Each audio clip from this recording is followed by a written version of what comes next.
तो आज के इस वीडियो लेक्चर में हम डिस्कस करने जा रहे हैं एक very important topic frame of reference and types of frame of reference. तो इनर्शियल और non inertial frame of reference को अच्छे से इन डिटेल इस वीडियो में हम लोग डिस्कस करेंगे। तो पहले फ्रेम ऑफ रेफरेंस को जानने से पहले ये जानना जरूरी है कि व्हाट इज रिलेटिविटी। अब रिलेटिविटी के कंसेप्ट को समझने के लिए पहले ये समझना जरूरी है कि जो मोशन और पोजीशन है ये कैसे टर्म होते हैं। पोजीशन और मोशन को समझते समझते हम ये अंडरस्टैंड कर लेंगे कि फ्रेम ऑफ रेफरेंस की हमें ज़रूरत है। तो पहले ये समझा जाए कि जब भी हम बुक को ओपन करते हैं, जब भी ओपन करेंगे आप देखेंगे क्या कि पहली लाइन में स्पेशल थ्योरी ऑफ रिलेटिविटी के टॉपिक में जहाँ फ्रेम ऑफ रेफरेंस हेडिंग पड़ी होगी वहाँ एक लाइन जरूर लिखी होगी। क्या लिखी होगी कि position and motion are always relative term. ये दोनों के दोनों टर्म कैसे होते हैं? रिलेटिव होते हैं। तो ये रिलेटिव कैसे होते हैं, इनकी थोड़ी सी प्रॉपर फीलिंग ले लेते हैं। और फीलिंग लेते लेते मैंने क्या कहा कि आपको ये अंडरस्टैंड मैं करा दूंगा कि फ्रेम ऑफ रेफरेंस ही एक वेल डिफाइंड सिस्टम है जो ये कंप्लीटली डिस्क्राइब कर देगा कि पोजीशन और मोशन को कैसे डिस्क्राइब किया जा सकता है। अदरवाइज जो टर्म रिलेटिव होते हैं उनको हम नॉर्मली डिफाइन नहीं कर सकते, उनको डिस्क्राइब नहीं कर सकते। डिस्क्राइब करने के लिए एक वेल डिफाइंड कोऑर्डिनेट सिस्टम चाहिए ही चाहिए। पहले करता हूँ, एक्सप्लेन करता हूँ, फिर आपसे बात करता हूँ कि कैसे आपको ज़रूरत पड़ी फ्रेम ऑफ रेफरेंस की। ठीक है, तो देखिए कंप्लीट वीडियो एक ही शॉट में देखेंगे तो सारी जितनी चीज़ें मैं बता रहा हूँ वो आपको ग्रैफ हो जाएंगे। आप आसानी से एक के बाद दूसरी चीज़ को समझ पाएंगे। पहले ये समझिए कि पोजीशन एंड मोशन दोनों को दोनों टर्म कैसे हैं? रिलेटिव टर्म है। रिलेटिव टर्म का मतलब ये हुआ कि मैं समझ लेता हूँ कि मेरे पास एक रोड है। ठीक है, इस रोड पे क्या है, यहाँ पर मैंने एक कार डिजाइन कर दी और वो कार रेस्ट पे है। तो देखिए पहले मैं कार बना देता हूँ। यहाँ पे मैंने एक कार बना दी, ये आपके पास एक छोटी सी कार हो जाती है।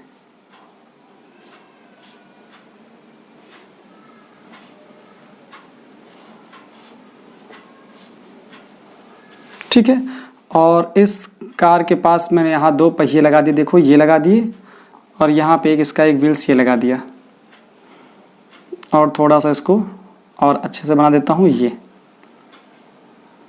तब आपको आसानी से ये समझ में आ जाएगा।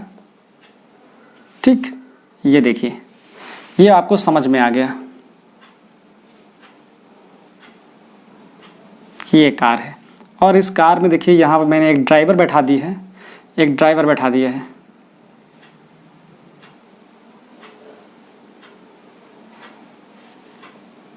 ठीक, एक ड्राइवर बैठा दिया है। अब जरा देखिए ये कार है कैसे? रेस्ट पे है। बस थोड़ा सा समझ लीजिए, बहुत आसानी से आपको समझ में आ जाएगा कि जो रेस्ट और मतलब कह लीजिए पोजीशन और मोशन है दोनों रिलेटिव टर्म हैं। तो ये आपके पास जो कार है, कार कैसे है? रेस्ट पे है, रेस्ट पोजीशन पे है। ये हमारे पास रेस्ट पोजीशन पे है। ये हमारे पास क्या है? सड़क हो गई है, ये हमारे पास रोड हो गई है। इस रोड पे ये कार खड़ी है। ये क्या है?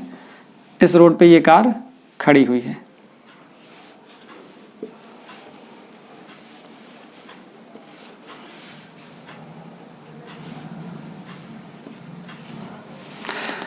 तो मैं क्या बोल रहा हूं कि एक बंदा कोई इस साइड में है, इस साइड में है। तो इस बंदे को देखो मैं बना देता हूं, ये बंदा है ये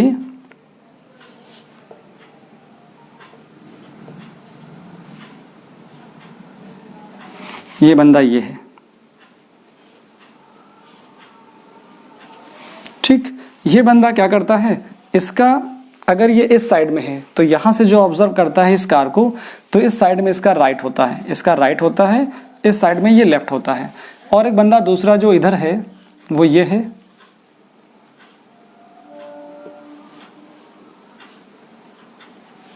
ये।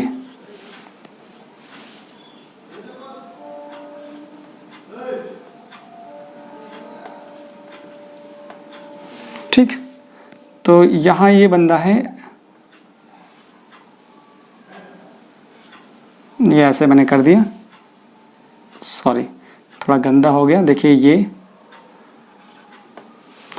अब ये क्या ऑब्जर्व करता है, ये ऑब्जर्व ये करता है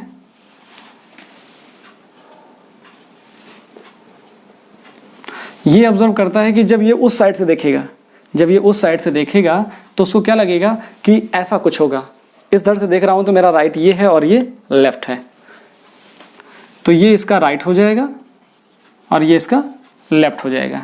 ठीक है, इधर से ऑब्जर्व करना है और इधर से ऑब्जर्व करना है। तो मैं क्या देख रहा हूं कि इस कार को अगर ये ऑब्जर्व करता है, ये ऑब्जर्वर ए है और ये ऑब्जर्वर बी है। ए ने ऑब्जर्व किया कि कार कहाँ पे है, कार आपके ए बोलता है कि कार हमारे लेफ्ट साइड में है, और बी ऑब्जर्व करता है इस कार को क्योंकि कार तो रुकी हुई है रोड पे, तो जो बी ऑब्जर्व करता है कार को कि कार हमारे राइट साइड में है। ठीक है, तो कार क्या है, राइट साइड में है, मतलब ये ऑब्जर्वर यहाँ पे है, ये ऑब्जर्वर क्या है इस साइड में यहाँ पे है और ये यहाँ पे है, मतलब इनकी जो पोजीशन है, इनकी जो पोजीशन है वो यहाँ पे है, इसकी जो पोजीशन है वो कहाँ पे है, यहाँ पे है। अगर ये यहाँ पे होते तो क्या दिखते, इस जगह पे होते तो क्या बोलता कि हमारे लेफ्ट साइड में कार है, और ये वाला क्या बोलता कि हमारे, देखिए यहाँ पे क्या फीलिंग आ रही है, फीलिंग ये आ रही है कि दोनों के ऑब्जर्वेशन में ये पता चल पा रहा है कि कार, ये ऑब्जर्वर यहाँ है तो ये कहता राइट साइड में है, ये क्या क्या बोल रहा है, ये बोलता है कि हमारे राइट साइड में है। जब उधर जाके जब ये यहाँ पे होता है तो कार, ये वाला ऑब्जर्वर बोलता है कि कार हमारे लेफ्ट साइड में है। तो यहाँ से पता चला कि दोनों ही जो यहाँ पोजीशन है, तो पोजीशन कैसा हो गया, दोनों सिचुएशन से क्या पता चला आपको, इसका मतलब ये हो गया कि जो पोजीशन होती है, position of an object is relative. क्या होता है ये, रिलेटिव होता है, क्योंकि अलग अलग जगह से जो ऑब्जर्वेशन ले रहे हैं हमें एग्जैक्ट इन्फॉर्मेशन नहीं मिल रही है, क्योंकि हम इधर से देखते हैं उधर से देखते हैं, रिजल्ट दूसरा आ रहा है। इसी चीज़ को और समझते हैं जरा। ये तो पोजीशन की बात हो गई, रेस्ट की बात हो गई। अब जरा मैं मोशन की बात करता हूँ। मान लो आपके पास यहाँ पर एक बस है, क्या है, बस है, तो बस कुछ ऐसे बनेगी,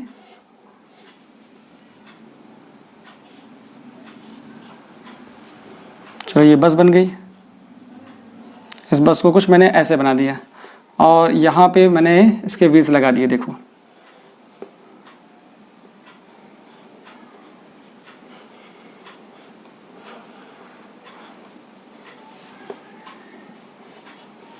ये यहाँ इसके व्हील्स हो गए, ये हमारे पास बस है, इस रोड पे चल रही है।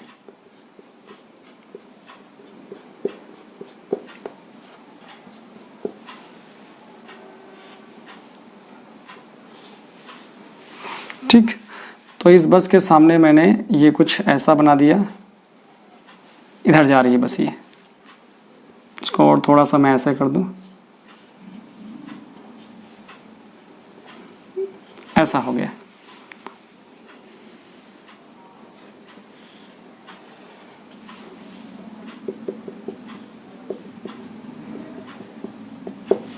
ये मैंने बस बना दी और यहाँ पे देखिए सीट्स हो गई है।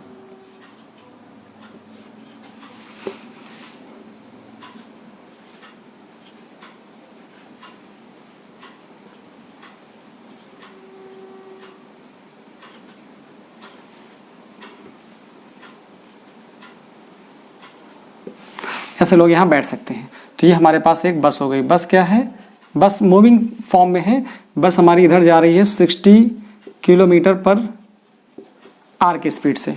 ठीक है, यहाँ पे दो ऑब्जेक्ट है हमारे पास, दो ऑब्जर्वर हैं जो इसको ऑब्जर्व कर रहे हैं। क्या ऑब्जर्व कर रहे हैं कि एक जा रहा है इधर से, देखो ये हमारे पास क्या है, ये जा रहा है इधर, ये इधर जा रहा है, ये इधर भाग रहा है। ठीक, और एक ऑब्जर्वर ये है,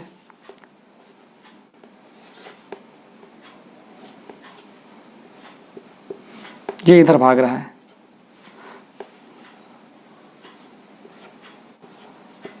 ये इधर भाग रहा है, ये इधर भाग रहा है और ये इधर भाग रहा है। इसकी जो स्पीड है इधर जाने की, ये स्पीड इसके पास है 20 किलोमीटर पर आवर, और जो इधर जा रहा है उसकी स्पीड है 10 मीटर पर सेकेंड। इसकी स्पीड कितनी है, 10 मीटर पर सेकेंड। इसको भी 20 कर देता हूँ, देखिए इसको भी 20 कर लीजिए। ये इधर जा रहा है 20 से 20 किलोमीटर पर आर से जा रहा है। अब जरा ऑब्जर्वेशन लीजिए, अगर मैं पूछूं कि speed of bus with respect to ए, क्या आ जाएगा? ये ए है, ये बी है। अगर मैं यहाँ पे पूछूं वेलोसिटी ऑफ ए, इसको ऑब्जर्व कर रहा है इधर से, ये इधर जा रहा है और ये इधर जा रहा है, तो velocity of bus with respect to ए, तो क्या देखता है? ये देखेगा कि दोनों सेम डायरेक्शन में जा रहे हैं, तो रिलेटिव वेलोसिटी क्या होती है? सब्ट्रैक्ट हो जाती है। तो क्या आ जाएगा? Velocity of bus with respect to a, v b a, क्या आ जाएगा? We B minus v a. तो यहाँ से कितना आंसर आ जाएगा इसका? ये आंसर दे देगा ये 60 माइनस 20, आंसर आएगा 40 किलोमीटर पर आर। मतलब ए ऑब्जर्व करता है इस डायरेक्शन में जाते हुए, जब बस भी इधर जा रही है और ये ऑब्जर्वर भी इधर जा रहा है ए, तो उसको क्या लगता है कि इसकी स्पीड कितनी है? 40 किलोमीटर है। लेकिन अगर यही जब इधर मोशन करता है तो क्या देखता है? वेलोसिटी ऑफ, अगर ये ऑब्जर्वर एक कोई सेम स्पीड से इधर जाए तो क्या आएगा? Velocity of bus, velocity of bus, ये वेलोसिटी ऑफ आपके पास bus with respect to B, observer B देखोगे तो क्या आएगा? वी बी बी, तो क्या आ जाएगा? We B B minus V B. यहाँ से क्या मिल जाएगा आपको? यहाँ से देखोगे दोनों, ये इधर जा रहा है, ये इधर जा रहा है, दोनों में क्या हो जाएगा? दोनों अपोजिट हैं, अपोजिट में क्या होता है? प्लस हो जाता है। तो यहाँ से क्या जाएगा? तो यहाँ से ये इस डायरेक्शन में है, ये पॉजिटिव रहेगा, ये नेगेटिव हो जाएगा। तो मतलब क्या हुआ? यहाँ से ये दोनों 60 और ये हो जाएगा प्लस, ये हो जाएगा 20, तो ये हो जाएगा कितना? 80 किलोमीटर पर आर। देखिए दोनों ही सिचुएशन में जो ऑब्जर्वर है वो 20 से इधर जा रहा था या उधर जा रहा था, वो क्या ऑब्जर्व करता है? बस की स्पीड तो ऑलरेडी वो 60 ही थी। अगर यहाँ कोई रुक के यहाँ से ऑब्जर्व करता, यहाँ से कोई ऑब्जर्व करता, ऑब्जर्वर सी, यहाँ कोई दूसरा ऑब्जर्वर होता, ऑब्जर्वर सी, यहाँ ऑब्जर्वर होता कोई, यहाँ कोई ऑब्जर्वर होता तो क्या दिखते? यहाँ कोई ऑब्जर्वर होता, ये ऑब्जर्वर कौन सा? सी होता। तो इसको क्या ऑब्जर्वर, क्या ये क्या ऑब्जर्व करता? ये ऑब्जर्व ये करता कि वेलोसिटी ऑफ जो बस है विथ रिस्पेक्ट टू सी, वो कितना आ जाएगा? वो आ जाएगा B C is equal to, ये इसको क्या लगेगा? ये तो रुका हुआ है, तो यहाँ पे क्या आएगा? इसको लगेगा कि 60 ही है, 60 किलोमीटर पर आर से ही ये जा रहा है। मतलब क्या होगा? क्योंकि यहाँ जो सी की स्पीड है वो तो जीरो है, जीरो रहेगी, तो V B minus V C zero है, तो वी बी सी की वैल्यू कितनी आ गई? 60। मतलब जब ऑब्जर्वर रुका है तो उसको लगता है कि बस इतनी स्पीड से जा रही, लेकिन वही जो ऑब्जर्वर है अगर दौड़ने लगे बस की डायरेक्शन में, तब उसको लगता है कि नहीं, बस की स्पीड तो कम हो गई।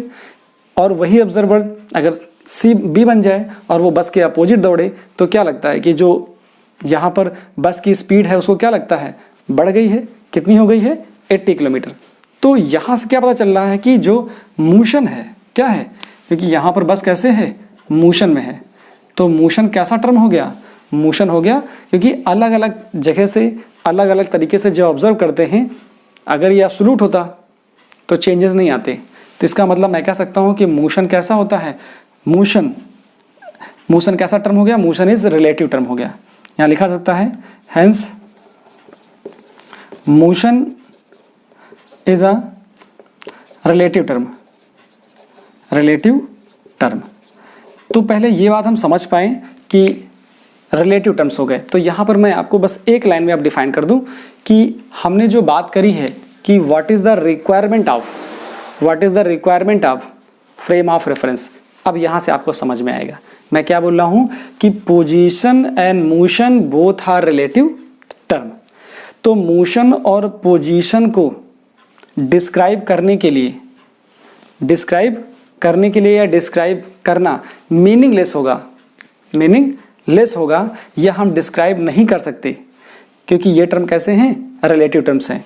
रिलेटिव टर्म्स को कंप्लीटली डिफाइन करने के लिए हमें चाहिए एक वेल डिफाइंड कोऑर्डिनेट सिस्टम। जब तक वेल डिफाइंड कोऑर्डिनेट सिस्टम नहीं होगा, हम रिलेटिव टर्म्स को कंप्लीटली डिफाइन या एग्जैक्टली डिफाइन नहीं कर सकते। हम नहीं कर सकते कि कि जो ये कार है वो किधर है। अगर हम एक फ्रेम ऑफ रेफरेंस कंसीडर कर लें तब हम ये एग्जैक्टली बोल पाएंगे कि ये कार राइट में है कि लेफ्ट में है। तो हमें क्या करना होता है, हमें करना क्या होता है, जो हमारे पास रिलेटिविटी होती है तो रिलेटिविटी में क्या करना पड़ता है कि जो रिलेटिव टर्म्स होते हैं उनको कंप्लीटली डिफाइन करने के लिए हमें फ्रेम ऑफ रेफरेंस चूज करना पड़ता है। तो यहाँ आपको ये समझ में आ गया होगा कि दोनों टर्म रिलेटिव हैं और रिलेटिव टर्म्स को हम एग्जैक्टली डिफाइन नहीं कर सकते। एग्जैक्टली डिफाइन करने के लिए हमें क्या चाहिए, हमें चाहिए एक वेल डिफाइंड कोऑर्डिनेट सिस्टम, और उसी वेल डिफाइंड कोऑर्डिनेट सिस्टम को बोलते हैं फ्रेम ऑफ रेफरेंस। तो अब हम बात करते हैं कि क्या होती है डेफिनेशन फ्रेम ऑफ रेफरेंस की और उसके क्या इंपॉर्टेंट पॉइंट्स होते हैं। तो अभी स्टार्टिंग के 15 मिनट में आपने ये जाना कि पोजीशन और मोशन टर्म कैसे होते हैं, और टर्म को सीखते सीखते ये सीख पाए कि what is the requirement of frame of reference. तो फ्रेम ऑफ रेफरेंस कुछ नहीं है, फ्रेम ऑफ रेफरेंस एक छोटी सी बात है जो रिलेटिव टर्म्स को डिफाइन करने के लिए, कंप्लीटली डिफाइन करने के लिए आप यूज करते हो।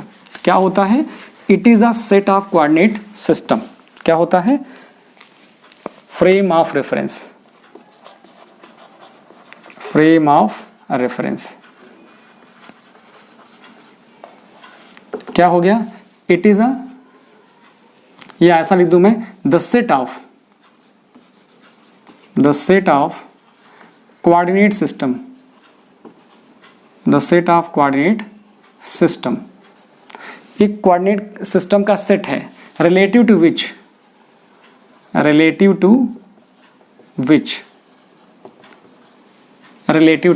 विच पोजीशन एंड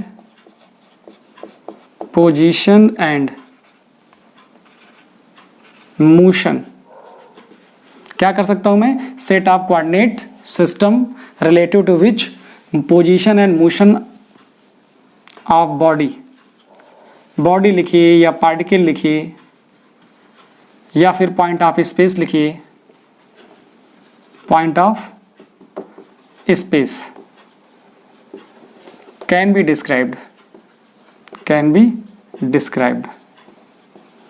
तो ये बात आ गई। अब मैं बोल रहा हूं यहां पे सेट ऑफ कोऑर्डिनेट एक्सिस, तो आप ऐसा एज्यूम करिए कि आप रूम में हैं और रूम में कोई मॉस्किटो उड़ रहा है, फ्लाई कर रहा है। तो उस उड़ते हुए, उस फ्लाई करते हुए मॉस्किटो की अगर पोजीशन आपको रूम के अंदर एग्जैक्टली बतानी हो तो क्या करेंगे, आपको क्या करना होगा, एक सेट ऑफ कोऑर्डिनेट सिस्टम लेना पड़ेगा। तो वो जो कोऑर्डिनेट सिस्टम होता है जो आप चूज करते हो किसी पार्टिकल की, किसी मॉस्किटो की, ठीक है, पोजीशन को डिफाइन करने के लिए, वो सबसे सिंपल कोऑर्डिनेट सिस्टम होता है। और उस सबसे सिंपल कोऑर्डिनेट सिस्टम को आप क्या बोलते हैं, कार्टेशियन कोऑर्डिनेट सिस्टम। तो पहला पॉइंट हमारा जो फ्रेम ऑफ रेफरेंस को लेकर बनता है वो ये हो जाएगा, क्या, पहला पॉइंट हमारे पास आ जाएगा मोस्ट सिंपल जो कोऑर्डिनेट सिस्टम है, most simple coordinate system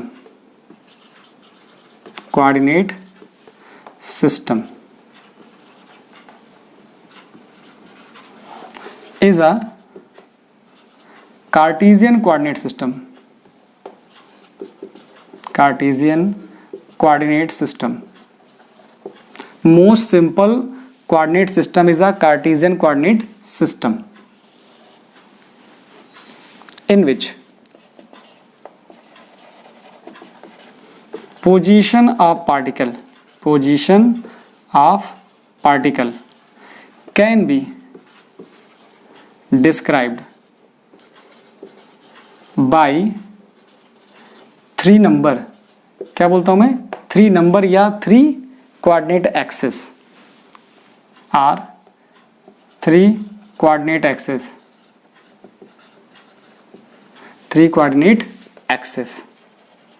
called axes x, y and z। तो जो मोस्ट सिंपल कोऑर्डिनेट सिस्टम होता है जिसको आप कार्टेशियन कोऑर्डिनेट नॉर्मली कहते हैं, किसी भी पार्टिकल की पोजीशन को बताना है, तो यहाँ पर उसका फिगर बना के बताया जा सकता है कि देखिए ये हो गया आपके पास एक कार्टेशियन कोऑर्डिनेट सिस्टम, ये हो गया z, ये ओरिजिन, ये हो गया x एक्सिस, ये हो गया y। हमने मान लिया कि हमारे पास कोई पार्टिकल यहाँ पे है, पार्टिकल क्या है, पी है, या पॉइंट ऑफ स्पेस है या पार्टिकल है, ठीक है। तो ये चीज क्या होती है,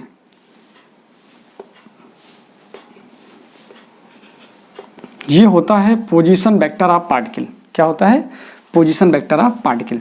तो यहां से एक्स वाई जेड हम निकाल सकते हैं। ये सिंपल, वेरी वेरी सिंपल या कार्टेशियन कोऑर्डिनेट सिस्टम है जिसमें हम किसी पार्टिकल की या बॉडी की पोजीशन को डिस्क्राइब करते हैं। तो पोजीशन वेक्टर कैसे लिखा जा सकता है, जरा देखिए। दूसरा पॉइंट लिखा जा सकता है, क्या लिख सकते हो यहाँ पे कि पोजीशन वेक्टर क्या है, position vector of particle, position vector of particle P। Position vector of particle P को कैसे लिखा जाएगा, यहाँ पे लिखा जाएगा ये R vector is equal to x I cap y J cap plus Z के cap. I cap j cap k cap क्या होते हैं, ये होते हैं unit vector, where i cap j cap k cap are unit vector along x Y z axis. ये x Y z axis में क्या होते हैं, यूनिट वेक्टर्स होते हैं। एक बात पता चल गई, अगर पोजीशन पता चल जाए किसी की तो हम उसकी वेलोसिटी निकाल सकते हैं। कैसे, टाइम के रिस्पेक्ट में डिफरेंशिएट कर देंगे। तो क्या लिखूंगा मैं, velocity and acceleration of particle. चलिए, वेलोसिटी के लिए कैसे करते हो आप, इसी पोजीशन को आप डिफरेंशिएट कर दीजिए तो क्या आ जाएगा, वेलोसिटी मिल जाती है v vector is equal to d r by D t. तो d r by D t को ऐसा ले सकते हैं, d x by D t i cap plus d y by D t j cap plus d z by D t k cap. एक बार और differentiate कर दीजिए तो आपको एक्सीलरेशन मिल जाएगा। क्या मिल जाएगा, एक्सीलरेशन। क्या हो जाएगा, a vector is equal to, ये हो जाएगा d v by D t. अब d v by D t का मतलब क्या होता है, इसको एक बार और डिफरेंशिएट कर दीजिए तो ये हो जाएगा D two R upon D T square. इसको ऐसा लिखा जा सकता है कि D two X upon D T square I cap, ये हो जाएगा D two Y by D T square J cap plus D two Z by D T square K cap. तो इस तरह से आप एक्सेलरेशन भी निकाल सकते हैं। सिंपल सी आप बात ये याद रखेंगे कि जब भी आपको कोई पोजीशन वेक्टर दिया जाता है तो उस पोजीशन वेक्टर का सिर्फ एक बार डिफरेंशिएशन करने से आपको मिलता है वेलोसिटी और डबल डिफरेंशिएशन करने से मिलता है एक्सेलरेशन। तो ये तीन बातें आपको क्लियर हो गई। चौथी बात ये समझनी है कि एक जर्नल इक्वेशन होती है फ्रेम ऑफ रेफरेंस की, वो क्या होती है उसको भी समझ लीजिए। तो general equation of frame of reference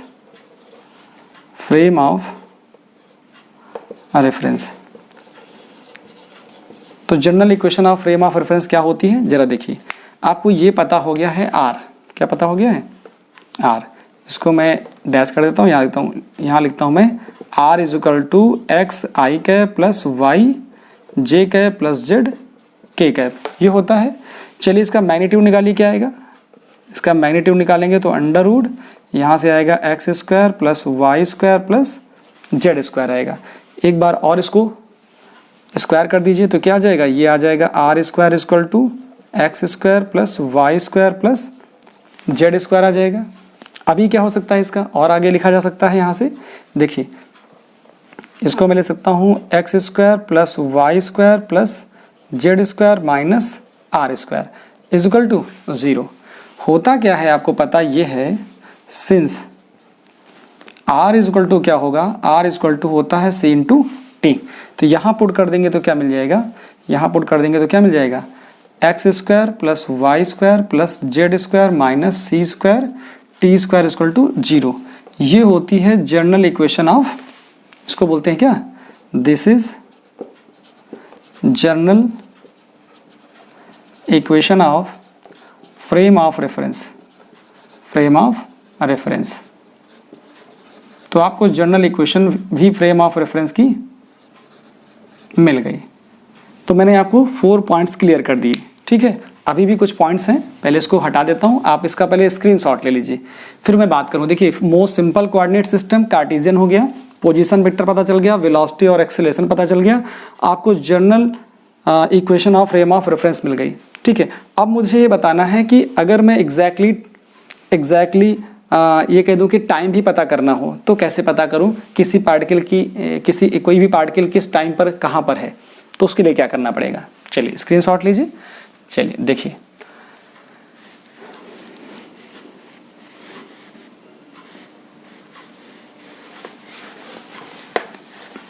in order to, अगला पॉइंट क्या आ जाएगा, अगला पॉइंट आ जाएगा in order to specify,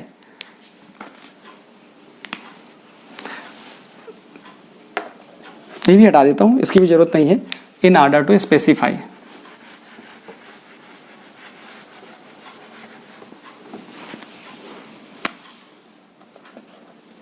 in order to specify the time of particle, in order to specify the exact time of particle, क्या करना पड़ेगा, हमें तो पोजीशन मिल गई है पार्टिकल की, तो वहां पे एक कोऑर्डिनेट सेट कर दीजिए, एक कोऑर्डिनेट टाइम का डाल दीजिए इसके साथ, या कह लीजिए कि set of coordinate axes attach with clock, ऐसा बोल सकते हैं। तो यहाँ क्या हो जाएगा, in order to specify the exact time of particle we must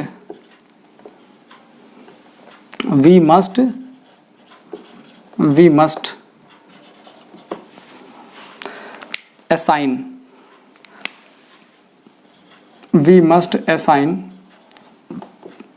one more coordinate,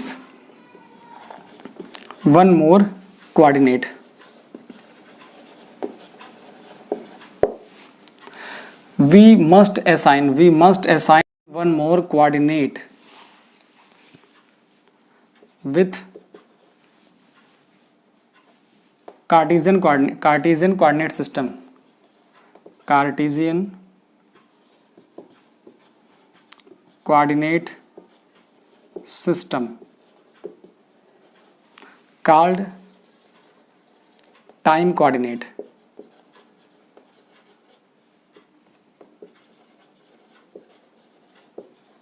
T कौन सा कोऑर्डिनेट है, टाइम कोऑर्डिनेट। तो इसका मतलब है कि अगर मैं कार्टेशियन कोऑर्डिनेट सिस्टम के साथ एक टाइम कोऑर्डिनेट ऐड कर दूं तो इसका मतलब क्या हो जाएगा, हेंस इट कंसिस्ट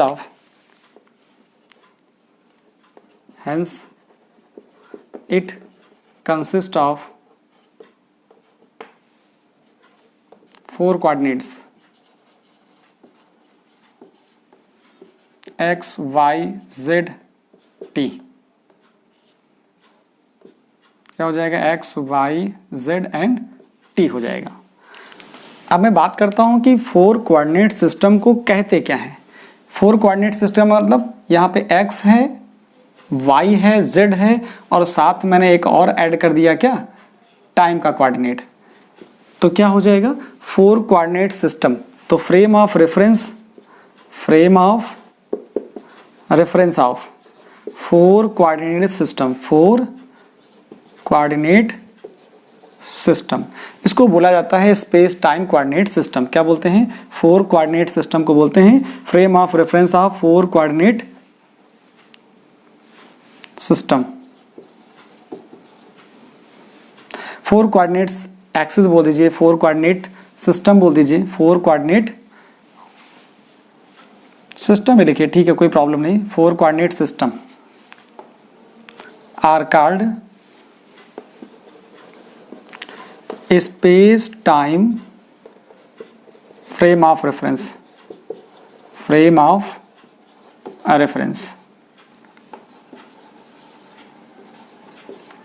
इसको बोला जाता है ये space time frame of reference. तो ये आपके पास पॉइंट बन जाता है। तो space time frame of reference में हमारे पास कितने कोऑर्डिनेट्स होते हैं, 4 कोऑर्डिनेट्स होते हैं। तो ये भी लिखा जाता है इट कंसिस्ट ऑफ, यहाँ पे आ जाएगा इट कंसिस्ट ऑफ 4 कोऑर्डिनेट्स। कौन कौन से हैं, X Y Z and T, ये हो जाते हैं 4 कोऑर्डिनेट्स। अच्छा, ये 4 कोऑर्डिनेट्स मिल जाते हैं। अब इन 4 कोऑर्डिनेट्स के बाद अभी तक जितनी चीज़ें इंपॉर्टेंट थी सारी मैं आपके साथ डिस्कस करता चला हूँ। देखिए अब यहाँ क्या हो गया, इसके बाद क्या जरूरत पड़ेगी कि आपको ये मालूम होना चाहिए कि इस यूनिवर्स में कितने फ्रेम ऑफ रेफरेंस होते हैं। तो universe has infinite frame of reference. क्या बोलोगे आप? Universe has infinite frame of reference.